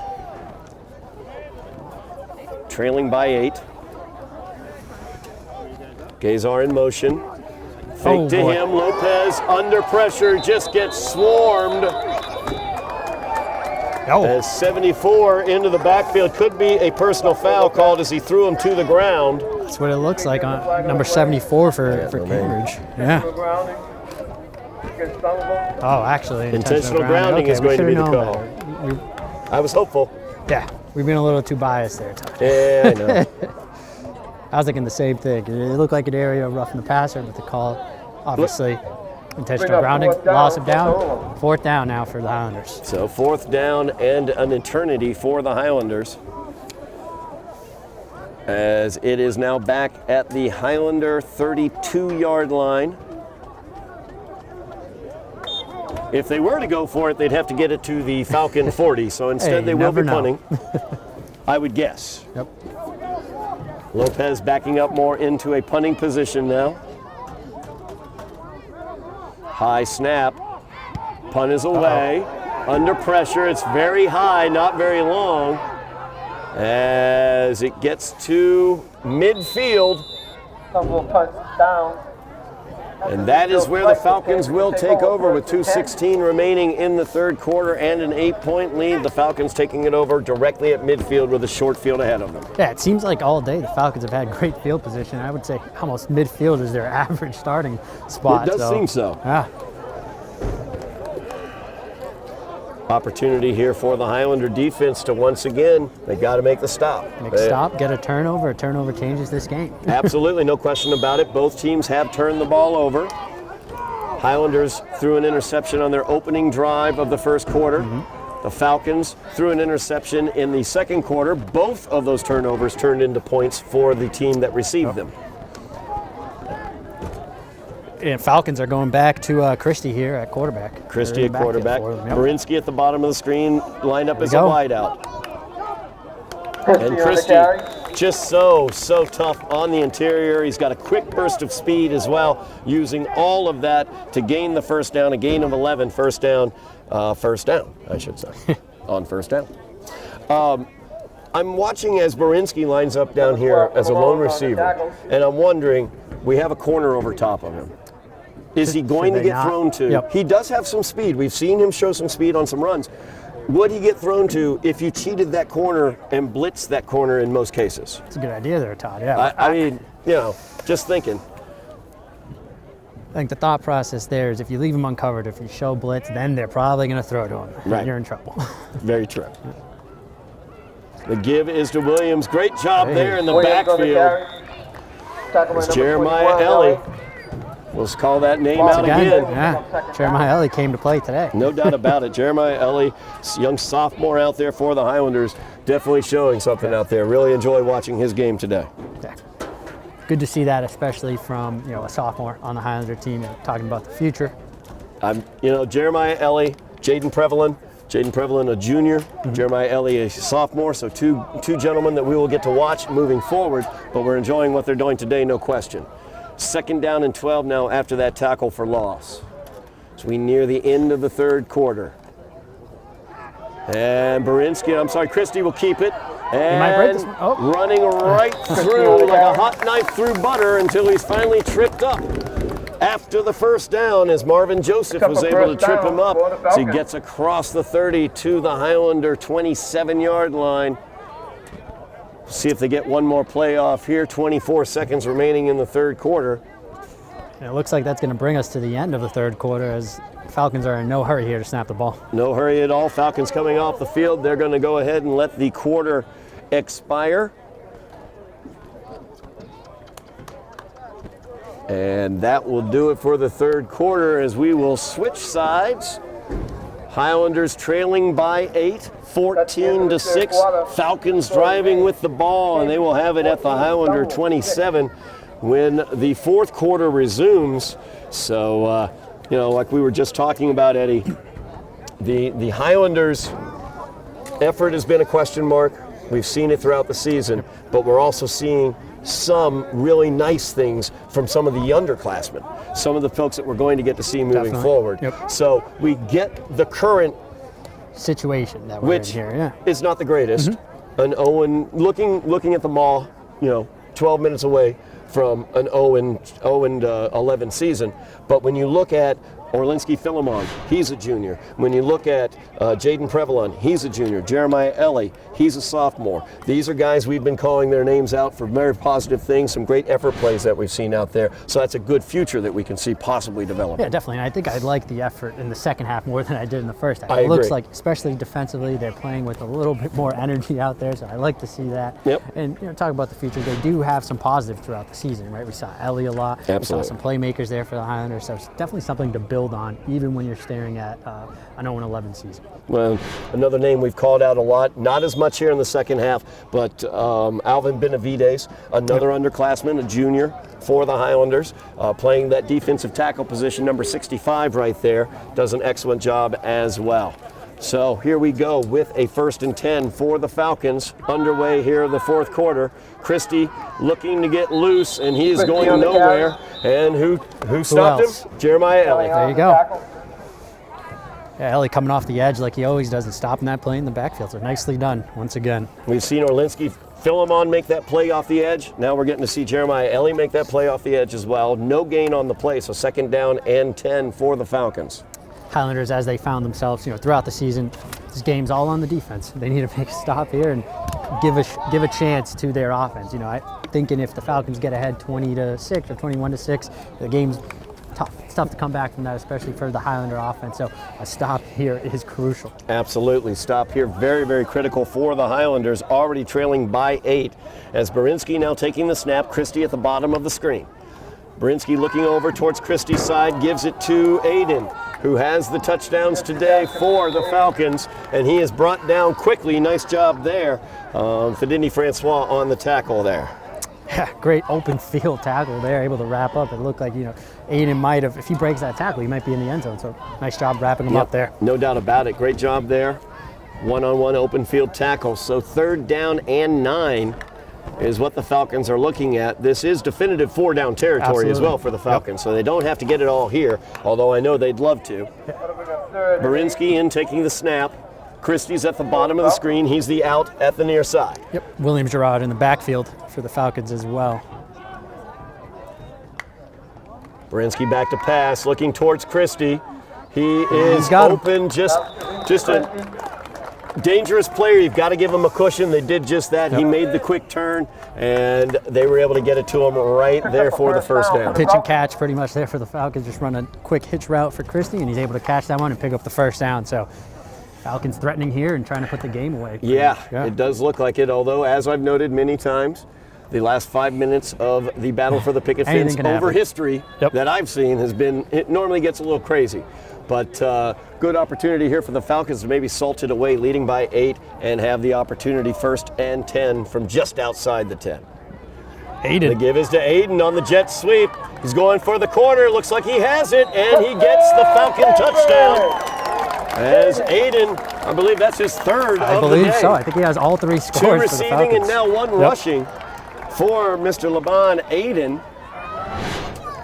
I don't know if they hand out MVPs for this rivalry, but Aiden's certainly up on that list there, right next to Christie, I would say, for the Falcons. Yeah, no doubt about it. Aiden has been absolutely excellent, finding soft spots in the coverage for the Highlanders to get those touchdowns, those touchdown receptions, and then showing his speed getting to the corner on the jet sweep.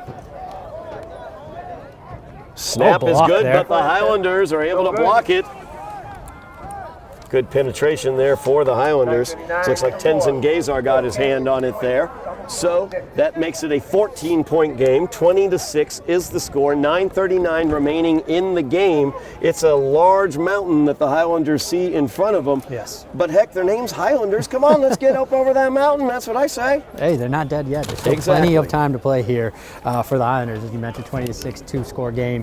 You get a quick score here, changes things. No question about it.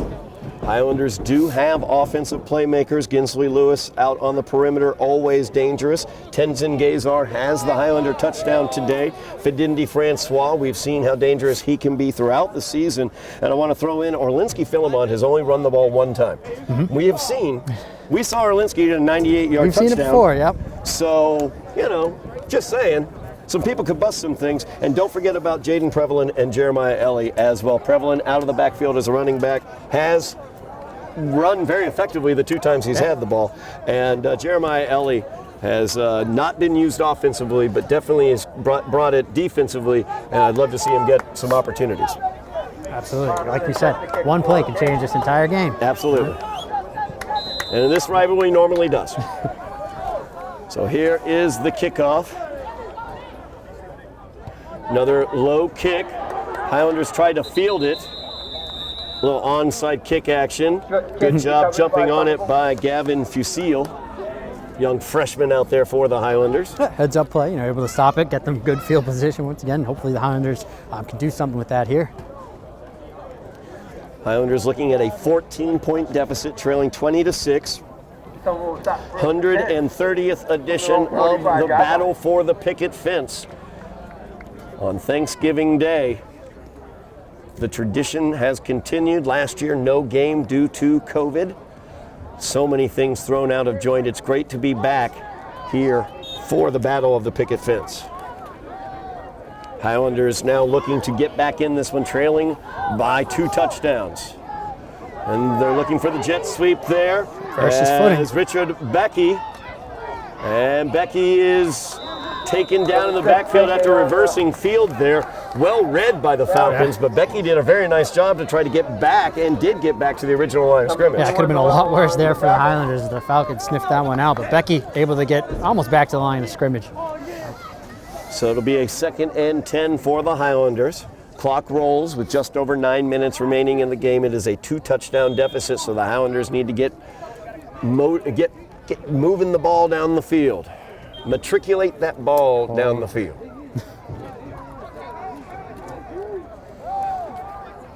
Four receivers for the Highlanders, 2 top, 2 bottom. Man in motion is Becky. Lopez back to pass, avoids the rush. He's got Becky wide. There you go. Catches it at the 30. There is nobody there, but there is a flag. Oh boy. So, let's see what this flag is. Richard Becky with the touchdown for the Highlanders. For the time being. The referees are going to gather here, and honestly, I didn't see anything taught. So this can go either way. This can be a holding against offense or defense. Oh boy. It's going to go against the Highlanders. Yep, looks like we're going to have a legal motion or a shift here on the offensive side, I believe is the call, and it's going to go against the Highlanders, and it's going to take away 6 points. An illegal shift? It looked like it. Goodness gracious me. You don't see that called too often in the high school level, to be honest. Todd. So that will back it up 5 yards. And what was a possible touchdown to get the Highlanders back into this game has turned into a 2nd down and 15. And so the season goes. Yeah, you mentioned it earlier, Todd. It's one of those situations where you get positives from this offense or from this team, and then it's 1 step forward, 2 step back, unfortunately. And I'm not sure if that was on the Highlanders or if, you don't want to blame the refs, but it might have been on the referees there. I'm not sure if that was really an illegal motion or shift call there. I remember Malden, but anyway, Becky in motion. Same play, pretty much here. Yeah, looking for the same thing here. Oh boy! And he's brought down as he tries to throw that one. Incompletion. Kaufman is on the tackle. No, I actually like that play call. Just go right back to the same play, see if you catch them sleeping again. William Kaufman got the pressure on Lopez there, as he has been doing throughout the day. Kaufman has got a few sacks as well as tackles for loss on the day. So 3rd down and 15.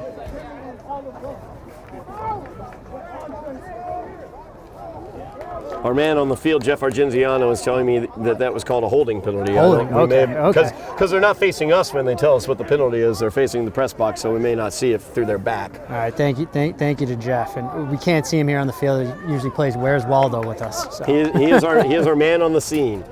Big 3rd down here for the Highlanders. Lopez throws it up looking for Ginsley Lewis, and that is incomplete as Ginsley double covered. He threw it to the only location Ginsley could have gone for it. Gave him a chance, but gave him the opportunity. It brings up a 4th down and 15 for the Highlanders. 8:23 remaining in the game, and they trail by 2 touchdowns. And looking at the sideline here, the Highlanders, all indications show they're going to go for it. Oh yeah. At this point in the game, you have to put it all on the line. So, Coach Fenton talking to his quarterback Lopez. Edgar back in now with the play. See what the Highlanders can do. I mean, the first thing Edgar Lopez has to worry about is William Kaufman, number 52, coming off the near side. He's been in the backfield all day. He has been. Lopez calls for the motion. Becky in motion.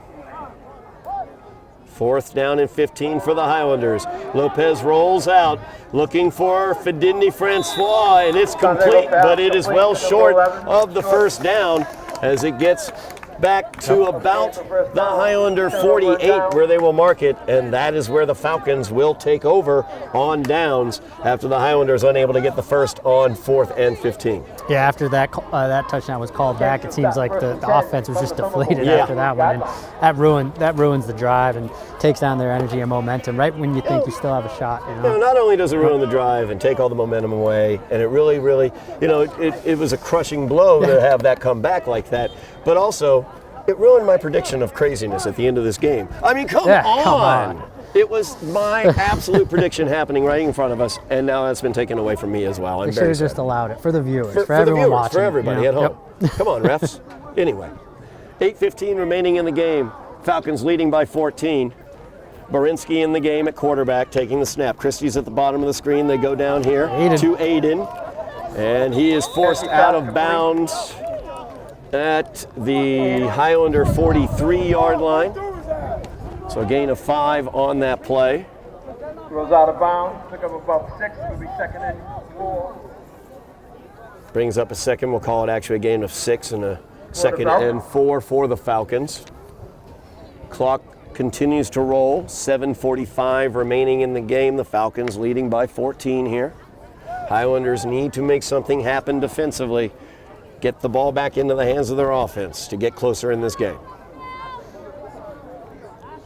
Borinsky still taking the snaps at quarterback for the Falcons. A little flare pass out to Williams-Gerard. He is ridden down after he gets the Falcon first down. He is still down on the field. Because that was Jeremiah Ellie chasing him from behind. Yep. That's exactly what I was looking at. Running from the DN spot all the way outside. The play able to get and able to bring down or force out and tackle a very, very difficult player in Remy Williams-Gerard. Yeah. And Gerard looks like he's experiencing some cramping here. It's been a long game. It has been. It has been a long game. But that was enough for a first down. Don't believe the chain gang in that 4 up there. It is a first down and 10 coming up for the Falcons. As Williams-Gerard up, looks like he's fine. Yep.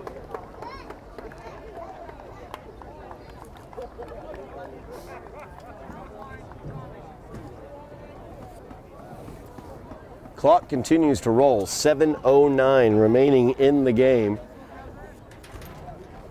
As Williams-Gerard comes off the field. First down and 10 for the Falcons. They lead by 2 touchdowns. They look to take the picket fence this year.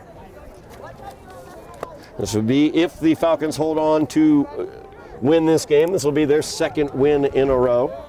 Coming off the Highlanders' 4 straight victories from 2015 to 2018. Passes out here to the near side. Missed tackle there. Very dangerous player here. There he goes. Busts into the open field. Absolutely no tackling. Absolutely no pursuit from the far side. And that results in Aiden's 4th touchdown of the game. Yeah, just poor tackling there by the Highlanders, letting tackle. Aiden slip through everybody and just find the end zone for the 4th time again. And Aiden solidifying himself as the MVP of this game. No question. Aiden is the MVP. No tackling whatsoever on that play. Far side defense just stayed on the far side, never even got beyond the hash to try to help out. And that's how you get behind 26-6 and about to be 27-6 unless you're able to block the extra point again. Ezra Barneson on to attempt the point. Snap is good, hold looks like he is got it. good, kick is good. And that makes it 27-6 with 6:34 remaining in the game. So the Highlanders being embarrassed. Yeah, finding themselves in a deep hole here, and that they look like they're most likely not going to climb out of. Todd. Probably not. Although, And I thought the same thing. I have thought this many a times. you were in hoping for a Cambridge, crazy Somerville 5 games. minutes, but I don't know. This is a stretch here. Down 21 at this point. It's a tough ask, especially for this offense. Here. Very, very tough ask. An extremely tough ask. At this point, let's just start airing it out. Throw a couple Hail Marys out there and then see what happens. Absolutely. I mean, there's really nothing else to do. Not necessarily Hail Marys. I try to set up a play, for example, like they got Like they previously, for Becky that went for a touchdown.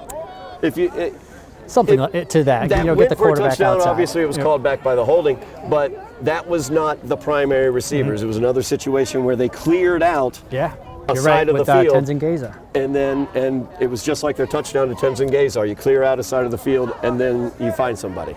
They're going to have to do things like that. Yep, if something they're similar to gonna that. drive. Get your quarterback outside of the pocket, away from the pressure, and just throw it up there to find somebody open. Barrington set the kick. Low line drive kick. It is bouncing around dangerously and finally landed upon at the 30. So the Highlanders will keep hold of it. Let's see here. Trying to see who got that. I didn't quite see 25, but I do not have the number. Or do not have the name. Might have been a new addition to the Probably team a this new week. addition. Yep. Possibly a freshman out there. And that's the thing that you have to look for in these situations after what looks to be developing into an 0-11 season. What is the path forward as well? Yeah, definitely. You know, and let's not forget, as we talk about, and Eddie, we talk about some lack of effort that we're seeing. This has not been a senior class that has had the greatest runs in terms of the situations they've been in. They've been placed in a situation with COVID and without a home field. Exactly. And so some bit of unhappiness can be understandable, but the lack of effort that we're seeing is frankly a bit inexcusable. As the run is up the middle, there's one guy not lacking in any effort is Jaden Prevalent as he stays down after his run. Yeah, Prevalent has been sort of, putting himself on the line all game here. So he's definitely tired. He's been taking some hits defensively as well, making some hits. So good to see him get up. Good to see him up. He's helped off the field there, but it looks like he's going off on his own power. Second down and 7 now for the Highlanders. 6:10 remaining in the game. They trail by 3 touchdowns.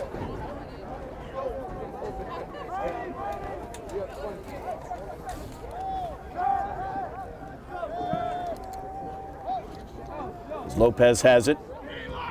Looking downfield. And that is incomplete. Incomplete pass. Looked like he was trying to get the ball, as we've been asking for all day, to Jeremiah Eddy, running a slant.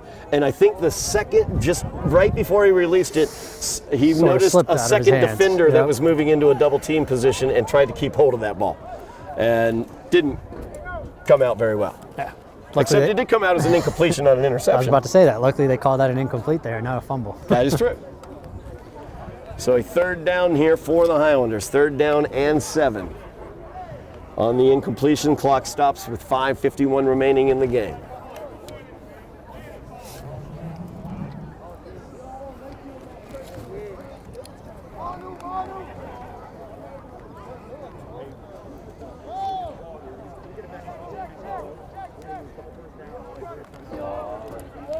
Lopez sends.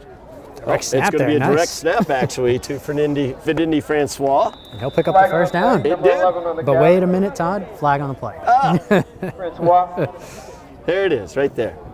Oh, okay. It I looks think they're like pointing towards the actually, Falcons. yeah. I'm amazed. Look at that. First down for the Highlanders. There we go. So some positive yardage, some positive news, moving this ball. 5:40 remaining in the game. Clock runs, but Highlanders got a first down. That's all that matters here. There we go. Matriculate the ball down the field. That's all that's needed. Good job, actually. Very, very good job there by Fidindi Francois. Very well executed.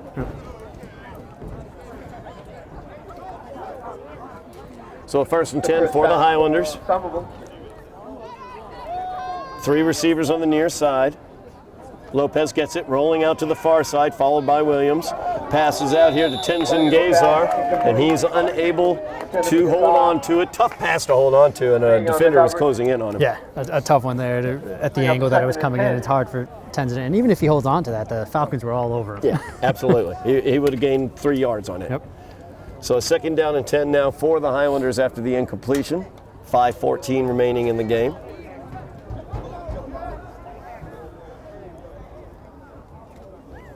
Highlanders just trying to get the ball down the field at this point in time, trailing by 3 touchdowns. We talked about maybe just air it out. Problem is, even airing it out, you're throwing it up high. And you got to have the offensive line to withhold that pass rush. And great pass rush for the Falcons. As Ginsley Lewis gets it, and he is brought down in the backfield. Great job of tackling there. I want to say it's probably Williams again. Exactly, William Kaufman in the backfield once again. Yep. William Kaufman once again back in the backfield, number 52. He's been there all day long. Talking about MVPs, Aiden obviously the offensive MVP, but case can be made for Mr. Kaufman for a defensive MVP, the way he has been hanging out in the offensive backfield of the Highlanders. Yep, about 4 or 5 tackles for a loss in this game, and a lot of quarterback pressures as well. Yep. So a 3rd down and 20 here for the Highlanders, probably 3rd and 19, but we'll be generous and call it a 3rd and 19 here. Yeah, 3rd and 19. Lopez gets the snap, throws it out. Ginsley Lewis gets it, but he's immediately hit. Complete. Gain of about 3 on the play. And that'll bring up 4th down and long for the Highlanders here. Hervin Noel with the tackle there for Cambridge. Young sophomores, they seem to be getting some of the younger players into the game. Yeah, and you mentioned it in the beginning of this quarter here, Todd. You start thinking about the future, testing some players, seeing what they look like, and what are you going to show me here at this point? So a 4th down and 16 for the Highlands. We'll call it 4th and 15. I keep adding yards.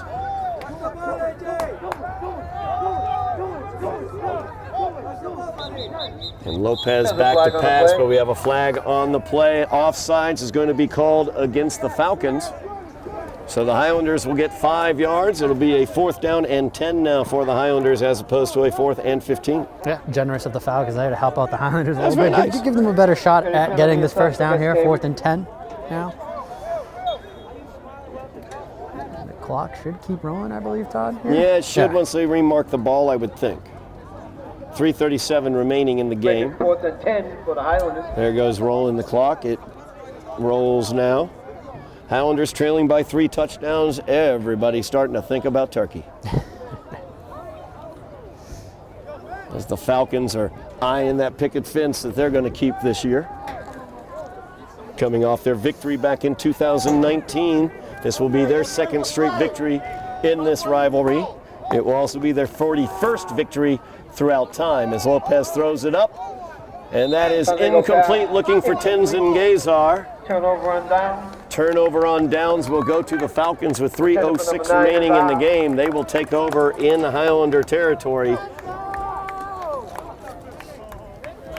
And that should, for all intents and purposes here, that should do it for the Highlanders. We'll But see if anything the can happen, Highlanders. but- We'll see if the Highlanders decide to use their timeouts, get the ball back, or do they recognize the fact that there is turkey awaiting everybody? Yes. I'm looking forward to the turkey as well. I'm thinking about so some turkey hoping myself. So. Yeah. So, just saying.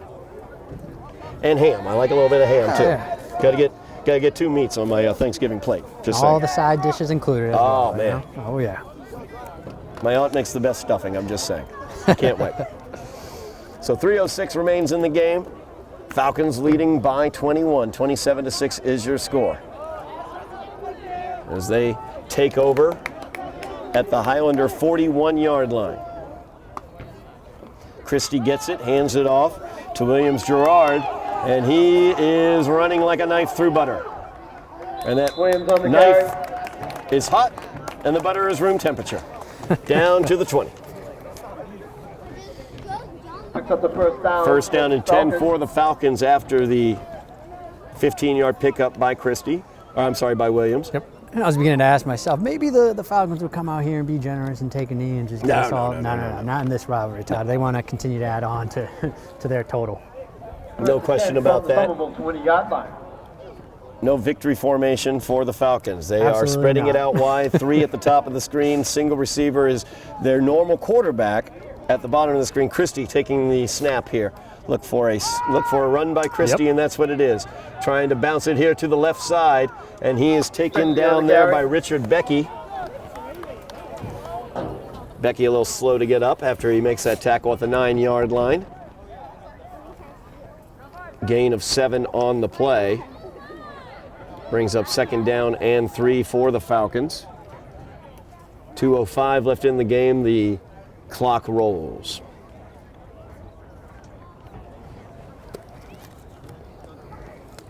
Looks like the Falcons are going to go back to Barinsky here, although I don't expect a pass on this drive at all. Barinsky, the lefty quarterback. Junior out there for the Falcons. We'll get to see him next year, I'm sure. He's got a good arm. And he will take a timeout. With 1:34 remaining in the game, the Falcons take the timeout.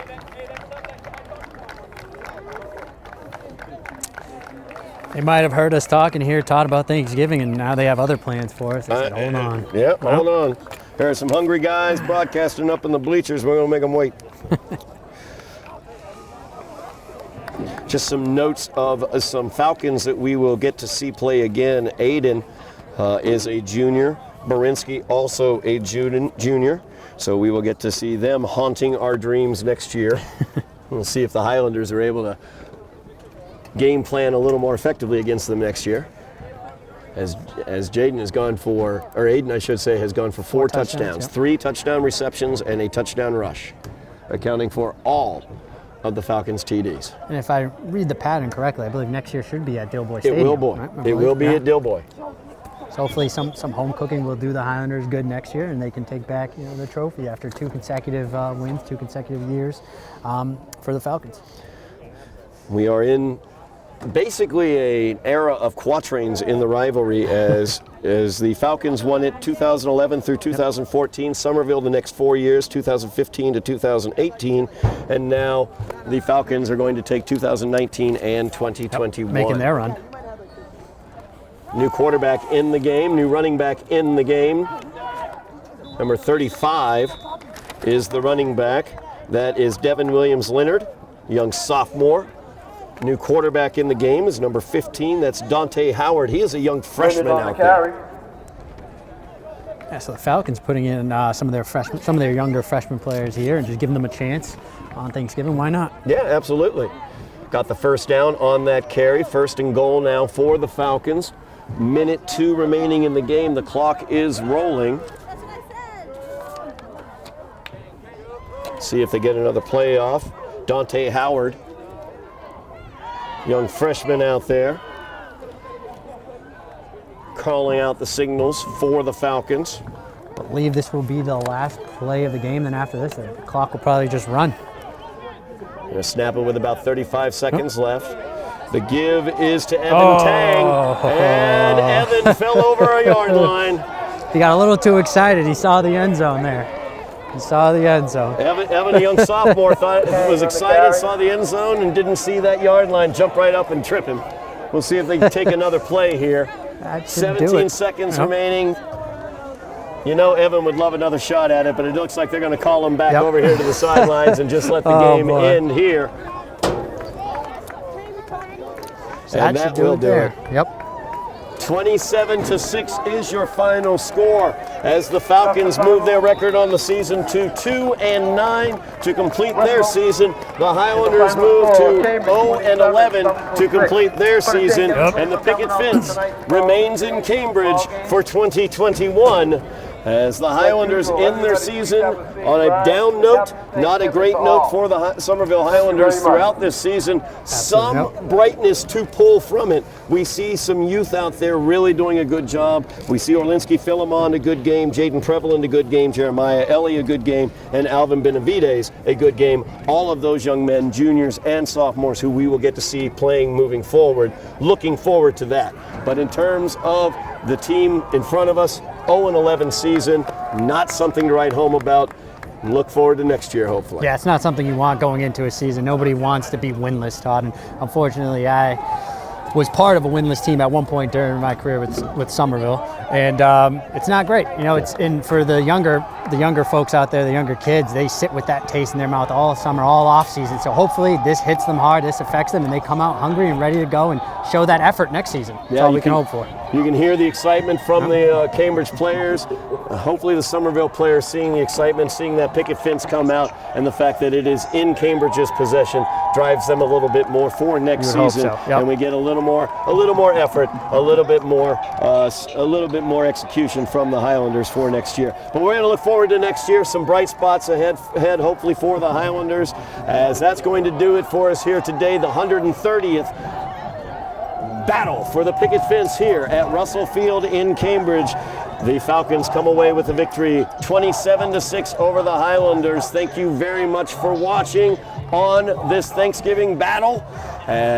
Thank you, Joe Constantine, running the camera for us. Jeff Argenziano on the field, our man on the scene, and Eddy Maldonado. Thank you very much for a great season. I really appreciate it. Great season in the booth, no matter what, Todd. Absolutely. Thank you. I appreciate it very much. And as always, please, if you see us on YouTube, like us, share us, subscribe to us on EdTV. And you have been watching Somerville Highlander football on Somerville EdTV.